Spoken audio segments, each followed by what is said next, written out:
Hi everyone, welcome to Jeff and Shubham show. I'm Shubham, I'm Jeff. and today we're going to talk about Sector 36, Rajiv camp है और वो sector 36 a 2024 movie. Hindi film directed by Aditya Nimbalkar and the screenplay by Budhaya and Roy Chaudhary. All right. So what's it about? So it's about a serial killer and the crime that he performs. And it's not only one person. Not gonna go deep into the movie, but there are like other perpetrators and a police inspector who is kind of trying to unwrap what is going on and who is the serial killer. It has a lot of layers. It talks about the caste politics, religion politics, and like the matriarchal or like the patriarchal side of the society. Yeah, it's a neo-noir. It's a police thriller. It's about a determined policeman taking on a serial killer, basically. And in this community, all the kids, primarily kids that are going missing, are from a slum. So Inspector Pandy at first is not remotely interested. And as a protagonist, he starts out as one of the most loathsome, reprehensibly lazy cops you could imagine. But that's a great place to start a character if they're going to go through an arc and maybe be a little different by the end. He's not interested in this case either until his own daughter is almost abducted. This kind of awakens him to this crisis and he starts to investigate. He comes to think that it's the local richest guy in town and maybe his manservant who are doing it. Right away, when he wants to investigate them, he's met with resistance from his police chief. There's a lot of stonewalling. He's threatened with suspension, but he keeps investigating on his own time, trying to find out if they're the killers and what he can do to stop it. So it has all of those tropes you're familiar with in a neo-noir, in a police thriller.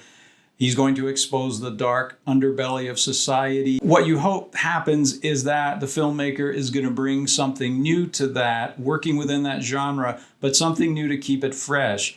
And it does that by placing a real-life social issue in the middle of this, which is the issue that the police and the media are not interested if it's a poor kid. Yeah. But the moment a rich kid gets abducted, the police are holding daily press conferences. Yeah. There's a media feeding frenzy. Yeah. Mm-hmm. So there's that element to it that made the film really compelling to me.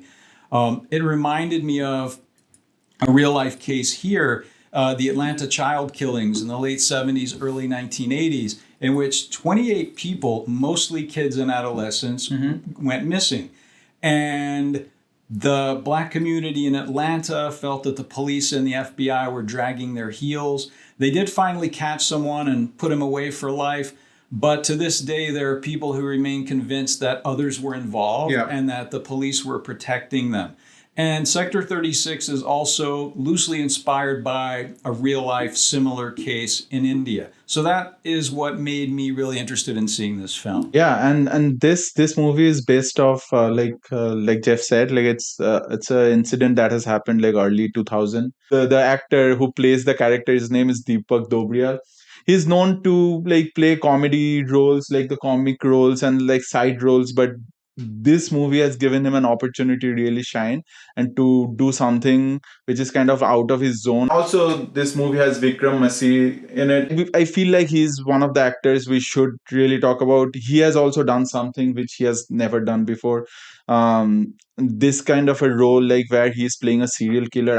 I didn't imagine him playing that. So kudos to both of these great actors for these roles. Right.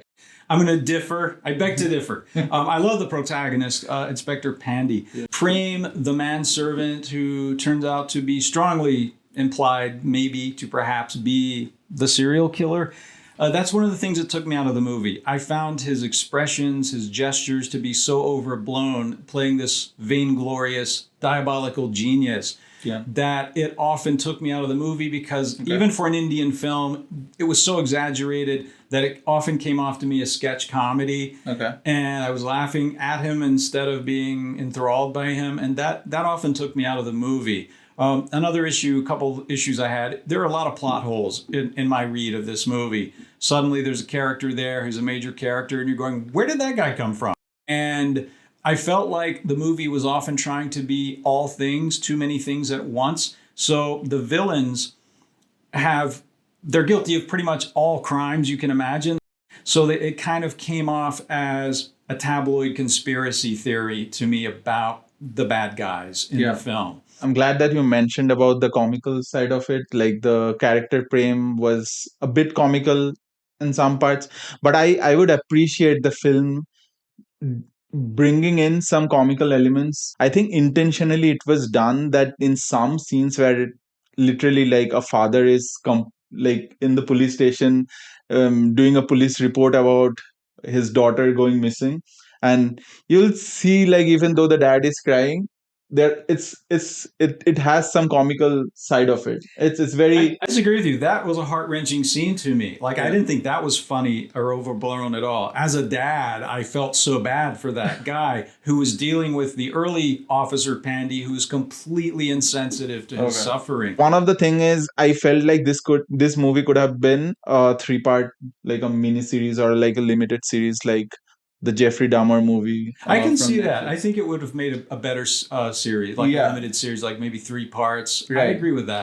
And one thing I really want to mention here, like we mentioned in the beginning, this movie really talks about the caste and the religion, politics, and also it talks about very difficult, things. But it kind of blatantly talks about it. Like it talks about the child molestation. It also gives you an example why a rape is less sexual, but more, like a patriarchal. It's violent. And while we talk about it, there is a situation going on in Calcutta where a heinous crime has occurred in Arjigar Medical College. A lady doctor has been raped and murdered, and people are. This is not a movie plot. This is not a movie This plot. happened in August. This really literally happened, and people are on street, protesting about what has happened and how I don't know, like probably the higher power is kind of trying to like hide the details of the crime. I mean, sadly, it's the same old thing we've seen around the world. The authorities were slow to investigate at first. They just wanted to cover it up and make it go away. One reason they couldn't is that there were mass protests, rallies in solidarity with the victim across India. Doctors went on strike because it was a medical resident that this happened to in a hospital, except for emergencies. They were treating emergencies. But the nation stood behind the doctors, stood behind the striking doctors. And I was so heartened as well to see this going on across the world in the Indian diaspora, in the US, in Canada, people standing, just rallying to show their support for the victims. And it helped. They've most recently, I think they arrested, they've charged the head of the hospital and a police officer for tampering with evidence. It wasn't reported for 14 hours after it happened. So now there's finally an investigation underway that I don't think would be happening if the people hadn't stood up en masse and said, we don't want this to be forgotten. Absolutely. So that was really inspiring. And then right on the heels of that, something similar happened in France. Same thing, nationwide protests. So it was heartening to me because it reminds me where there are people, there's power. And I really appreciate that that is happening in response to this and that it isn't just being swept under the rug and forgotten. But getting back to Sector 36, we see that played out in a different context here, but yes, the sexual violence of the film never feels exploitative or gratuitous in some way. It's respectful in that way. It wants you to know what happened, but a lot of it is implied, and that's horrific enough there. And it is inspired by a real life case. And one thing I wanted to ask you about, you talked about it addressing casteism and religious prejudice. For people who don't know, can you elaborate? It's that these are not only poor kids, most of the victims, they are Muslim. There are like Muslims, and there are like like even in the same religion, there are like different castes. So even within Hinduism. Even within Hinduism, even within Muslims, there are like upper castes and the lower caste.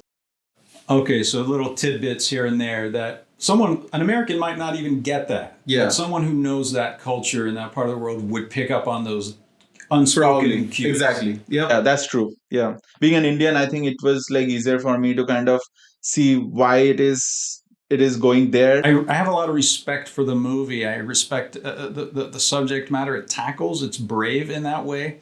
But I did have my issues with it.